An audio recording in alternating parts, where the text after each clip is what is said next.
Oui, alors bonjour. J'ai aujourd'hui une annonce à faire qui est destinée aux amateurs de questions juridiques épineuses et de débats historiques, puisqu'il s'agit d'une nouvelle grande conférence donnée par le professeur Robert Forisson devant la 17e chambre correctionnelle du tribunal de grande instance de Paris, le 21 juin 2016 à 13h30.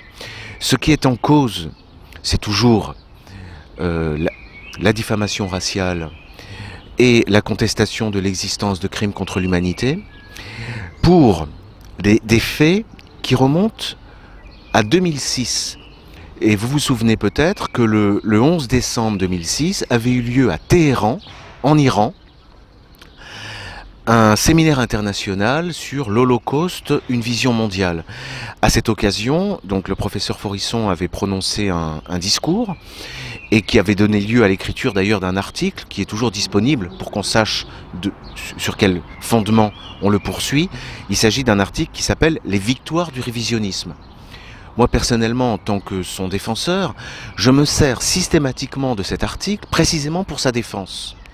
Parce que le point à trancher, en réalité, pour les magistrats, c'est de savoir si, dans l'exercice de sa science, dans ses recherches, dans l'énoncé de ses découvertes, le professeur Forisson peut être considéré comme un révisionniste, c'est-à-dire le révisionnisme en tant qu'école historique. Et je vous rappelle que le Conseil constitutionnel a énoncé cette règle importante, que la loi Guessot n'interdit pas les débats historiques.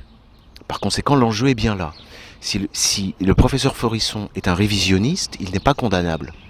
En revanche, s'il fait du négationnisme, et le négationnisme c'est la contestation outrancière, c'est la minoration outrancière, c'est l'attitude non scientifique, alors à ce moment-là, effectivement, c'est condamnable. Voilà le point à trancher. Révisionnisme ou négationnisme ?